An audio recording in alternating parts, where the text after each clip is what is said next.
আসসালামু আলাইকুম ভিউয়ার্স। আসলে সময়ের অভাবে একটা বিষয়ে মত বিনিময় করতে পারি নাই। সাম্প্রতিক গত রাতে বাংলাদেশের ২১শে টেলিভিশনে প্রখ্যাত সাহসী বাঘা সাংবাদিক ইলিয়াস হোসেন আমেরিকা থেকে সে একটা অনুষ্ঠানে অংশগ্রহণ করেছেন এবং সে অনুষ্ঠানটা বাংলাদেশে লাইভ চলেছে, আপনারা সবাই দেখেছেন, উপভোগ করেছেন। সাংবাদিক ইলিয়াস হোসেন একসময় ২১শে টেলিভিশনের সাংবাদিক ছিলেন এবং অনেক ট্যালেন্টেড কিন্তু। তো আসলে ইলিয়াসকে বলা যায় যে সাংবাদিক ইলিয়াস এ যুগের জিনিয়াস। তার ব্যাপারে এই কথাটা বলা যায়, সাংবাদিক ইলিয়াস এ যুগের জিনিয়াস। তো তার যে অনুষ্ঠানে মত বিনিময় সে করেছে, বিভিন্ন প্রশ্নের উত্তর দিয়েছে, এগুলোর উপরে কিছু বিশ্লেষণ করব আমি, কারণ তার কথাগুলোর মধ্যে ইঙ্গিত আছে এবং বিশ্লেষণধর্মী কথাগুলো। আর এই যাবৎকালের যে স্বৈরাচার ফ্যাসিস্টের পতনে যে সকল সাংবাদিকদের অবদান রয়েছে, জানবাজি রেখে যারা এই অবদান রেখেছেন, এর মধ্যে অন্যতম হচ্ছে ইলিয়াস হোসেন।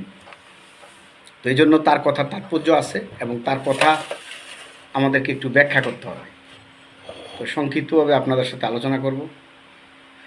ইলিয়াস হোসেনকে গত রাতে প্রশ্ন করা হয়েছিল যে সবাই বলে শেখ হাসিনার প্রত্যাবর্তন ঘটবে ভয়ঙ্করভাবে, এই ব্যাপারে আপনার মতামত কী? ইলিয়াস হোসেনকে এই প্রশ্নটা করা হয়েছিল সঞ্চালকের পক্ষ থেকে, অনুষ্ঠানের যিনি সঞ্চালক ছিলেন বা যিনি অনুষ্ঠানের যে পরিচালনা করছেন। তো আসলে যে অনুষ্ঠানের যে হোস্ট ছিল তার প্রশ্ন ছিল সবার পক্ষ থেকে। ইলিয়াস ডাইরেক্ট কথাটা উত্তর দেয় নাই। ইলিয়াস হোসেন ডাইরেক্ট কথাটা উত্তর দেননি যে শেখ হাসিনা আসতে পারবে না, কখনো সম্ভব না, ইম্পসিবল, বা শেখ হাসিনা আসতে পারে যে কোনো মুহূর্তে। এই কথাগুলোর উত্তর সে ডাইরেক্টলি দেয় নাই। সে কথাগুলো ঘুরিয়ে ব্যাখ্যা করে বলেছে, শর্ত সাপেক্ষে বলেছে। আপনারা সেটা বুঝেছেন কি না, বুঝলে ভালো। তারপর আমি যেটা বুঝেছি সেটা আপনাদের সাথে আমি শেয়ার করব। ভুল হলে আপনারা অবশ্যই কমেন্টসে আমাকে বলবেন।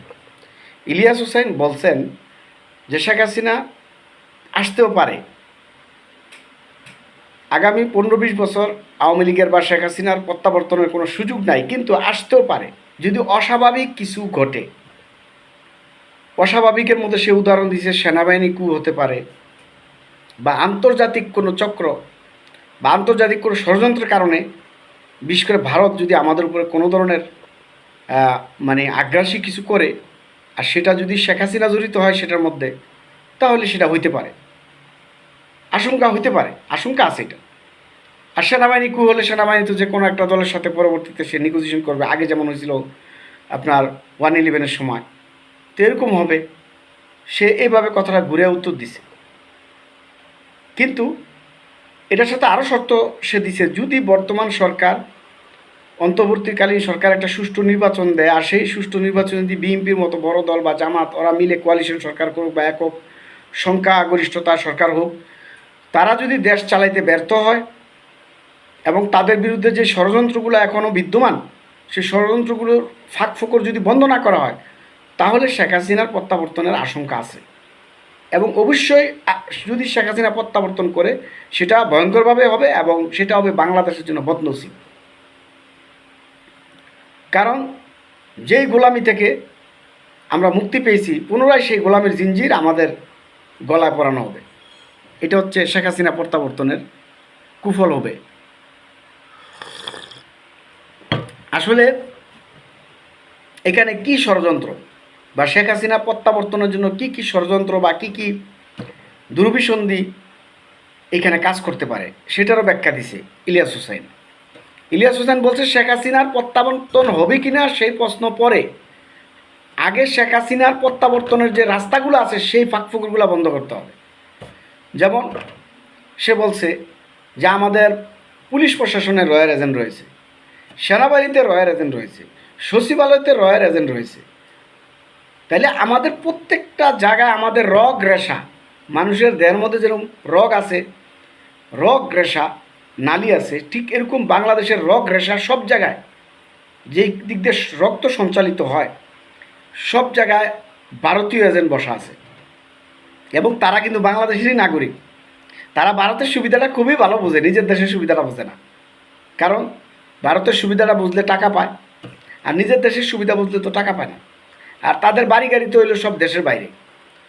তারা তো স্বপ্ন দেখে যে এই দেশটাকে বেচা গোলাম বানাইয়া, এই দেশটা ধ্বংস কইরা কোনো রকম বিদেশে বড় বড় কারি কারি টাকা পাচার করে ওইখানে যে বাকি জীবনটা এবং তাদের পরবর্তী বংশধররা কাটাই দিব।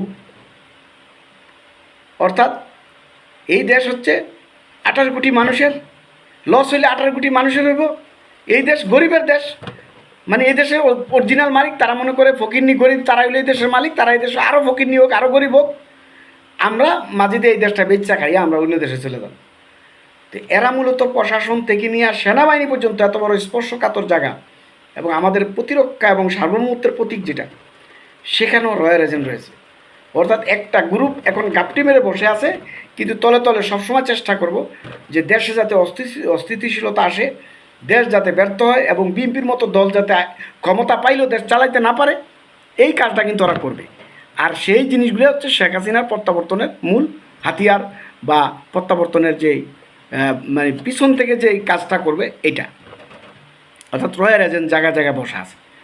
তাহলে আমাদের বর্তমান সরকার প্লাস ভবিষ্যৎ সরকারের কাজ কি? ইলিয়াস হোসেন বলে দিয়েছেন যে বর্তমান সরকার প্লাস ভবিষ্যতের সরকারের কাজ হবে এদেরকে খুঁজা খুঁজা বাইর করে এদেরকে ক্যান্সার যেমন কাইটা ফালাই দেয়, এদেরকে কাইটা ফালাই দিতে হবে। মনে রাখবেন, একটা বডিতে একটা ক্যান্সার কিন্তু রাতারাতি জন্ম হয় না। একটা ক্যান্সার পূর্ণরূপে এটা তৈরি হতে এটা কিন্তু বছরকে বছর এবং কি সারা জীবনও শেষ হয়ে যায়। তারপরে ক্যান্সারটা পরিপূর্ণ ধরা পড়ে, তারপরে এই ক্যান্সার একদিনে কিন্তু ভালোও হয় না, সেটা লং টাইম ট্রিটমেন্ট করা লাগে। তো ফ্যাসিস্ট আওয়ামী লীগ কিন্তু একদিনে ফ্যাসিস্ট হয় নাই, এই দেশ একদিনে ধ্বংস হয় নাই। এই দেশকে দুকে দুকে দুকে দুকে 16 পয়জনের মতো এই দেশটাকে ধ্বংস করা হয়েছে। প্রত্যেকটা প্রতিষ্ঠান হাতে ধরে ভাঙ্গা ফেলা হয়েছে, প্রত্যেকটা প্রতিষ্ঠানে ভারতীয় গোলামি প্রতিষ্ঠা করা হয়েছে। তাহলে এক রাতে স্বাধীন হয়ে গেছে 5ই আগস্ট, ব্যাপারটা কিন্তু এমন না। 5ই আগস্ট তো শুধু শেখ হাসিনা পলাইছে, তার 300 এমপি পলাইছে, কিছু নেতা মেতা 200, 500, 1000 লোক পলাইছে, কিন্তু যাদের পলানোর কোনো সুযোগ নেই আর যারা প্রশাসনে বসে আছে ঘাপটি মেরে সরকারি চাকরি করে, এরা তো পলাবে না, এরা তো খালি ভুল পাল্টাবে। এরা শুধু এখন ইউনুস সরকারের সাথে জি হুজুর করতেছে, মুখে বলে জি হুজুর আর হাতে কাজ করে আরেকটা। আপনারা দেখেন আইনশৃঙ্খলা পরিস্থিতি অবনতি বারবার কেন হয়? কারণ প্রশাসন আন্তরিক না, প্রশাসনের রন্ধ্রে রন্ধ্রে দালাল রয়েছে, এজেন্ট রয়েছে। আগে দেখতাম যে বিএনপি জামাতের কোনো নেতা যদি গর্তেও লুকাই থাকতো, তারা ধরে নিয়ে আসতো। আর এখন বাংলাদেশে চুরি, ডাকাতি, রাহাজানি, সন্ত্রাস, নারী নির্যাতন, ধর্ষণ, এগুলা কেন আমাদের প্রশাসন শক্ত হাতে দমন করে না, যেমনভাবে শিবির আর বিএনপির করেছিল 16 বছর? আসলে এখনও আমরা পরিপূর্ণভাবে স্বাধীন হইনি। এরপরে আবার দ্বিতীয়ত হচ্ছে যেটা ইলিয়াস হোসেন বলেছেন যে 5ই আগস্টের যে চেতনা সেটাকে ধ্বংস করা হবে, অলরেডি করা হয়েছে। ছাত্রদের মধ্যে কুলন্দন করা হবে, পার্টি দল উপদল করা হবে, রাজনৈতিক দলগুলো ছাত্রদের বিরুদ্ধে সমালোচনা করবে যাতে জুলাই বিপ্লবের যে চেতনা এটা যাতে ধ্বংস হয়। কারণ জুলাই বিপ্লবের চেতনার মাধ্যমে আমরা তৃতীয়বারের মতো স্বাধীন হয়েছি, আর সেই চেতনাটাকে ধ্বংস করলেই আবার শেখ হাসিনা প্রত্যাবর্তনের আশঙ্কাটা বা সম্ভাবনাটা আসে। এই কথাগুলো ইলিয়াস হোসেন তার ভাষায় সুন্দরভাবে সাবলীলভাবে বুঝিয়েছেন যে শেখ হাসিনা আসতেও পারে যদি এই জিনিসগুলোর সমাধান না করা হয়। কারণ দেশের মানুষ তখন অল্টারনেটিভ ভাববে যে কী লাভ হইল শেখ হাসিনাকে তাড়াইয়া, ভালো তো কিছু হইল না। দ্বিতীয়ত হচ্ছে শেখ হাসিনার বিচারটা দ্রুত করতে হবে, যত পর্যন্ত এই ফ্যাসিস্টের বিচার দ্রুত না করা হবে ততই সে প্রত্যাবর্তনের সম্ভাবনা আসবে।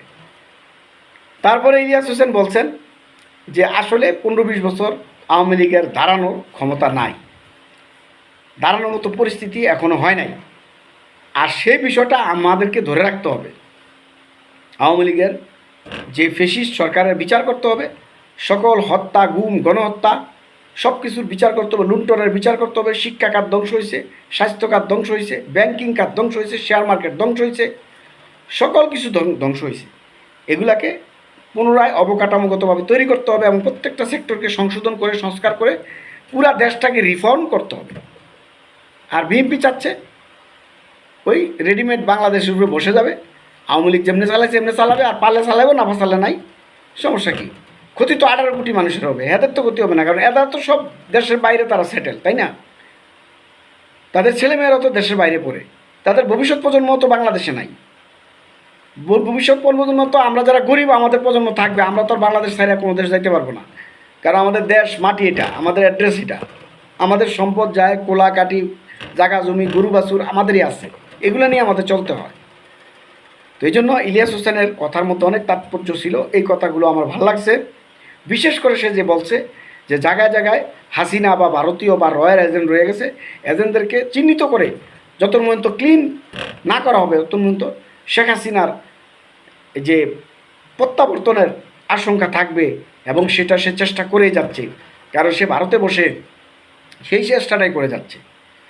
আর ভারতের বিষয়ে সে বলছে কি, যে ভারত খালি বাংলাদেশের ব্যাপারে নাক গালাইতে খুবই মজা লাগে, মানে অন্য দেশ তার পার্শ্ববর্তী অনেক দেশে সে নাক গালাইতে পারে না, সরাসরি তলে তলে করে, কিন্তু বাংলাদেশের উপর সরাসরি নাক গালায়। এইটা সেই 71 থেকে এই সূত্রপাত হয়েছে। ইলিয়াস হোসেনের বক্তব্য হচ্ছে যে আমরা পাকিস্তান থেকে আলাদা হয়েছি বা স্বাধীন হয়েছি, এটা কোনো ব্যাপার না, কিন্তু ভারত এটাকে ব্যবহার করছে তাদের স্বার্থে, অনেক অপপ্রচার করছে, এবং বাংলাদেশের উপর ভারত গাইরা বসছে। একদিক থেকে আমরা পাকিস্তান থেকে স্বাধীনতা নিছি, আরেক দিক দিয়ে ভারতের গোলামি কবুল করছি। এইটা হলো ইলিয়াস হোসেনের বক্তব্য। সেই গোলামির জিঞ্জির থেকে আমরা 5 আগস্ট মুক্তি পাইছি, 54 বছরের গোলামির মুক্তি পাইছি। সেটা শুধু আওয়ামী লীগ না, এরশাদও করেছে ভারতের গোলামি, খালেদা জিয়াও করেছে ভারতের গোলামি, শেখ হাসিনাও করেছে ভারতের গোলামি, শেখ মুজিব তো করেছেই। তাহলে পুরা আমাদের 54 বছরের ইতিহাস হচ্ছে গোলামির ইতিহাস, অথচ এই 54 বছরে আমরা স্বয়ংসম্পূর্ণভাবে জাতীয়তাবাদ হিসাবে আমাদের ডিসিশন আমরা করব। ভারত আমাদের বন্ধু রাষ্ট্র, বন্ধু আরও বন্ধু হবে, কিন্তু ভারত আমাদের উপর নিয়ন্ত্রণ করার কোনো অধিকার ভারতের নাই। আর আরেকটা কথা হচ্ছে, ইলিয়াস হোসেনের মতো যারা আছেন তারা কিন্তু বাংলাদেশের জাতীয় সম্পদ, তারা যাতে বাংলাদেশে সসম্মানে আসতে পারে এবং তাদেরকে সেই সম্মান দিয়ে, রাষ্ট্রীয়ভাবে মর্যাদা দিয়ে, সংবর্ধনা দিয়ে, নাগরিক মর্যাদা দিয়ে তাদেরকে আবার বাংলাদেশে আনা যায়, সেই ব্যাপারে আমাদেরকে সোচ্চার হতে হবে। তো এই কথাটাই আমার ছিল, যে আমার স্লোগান হচ্ছে ইলিয়াস হোসাইন, ইলিয়াস এ যুগের জিনিয়াস। আর ইলিয়াসের মতো জিনিয়াসরাই আজকে বাংলাদেশের মুক্তির পিছনে তাদের অবদান রেখে গেছেন। আসসালামু আলাইকুম।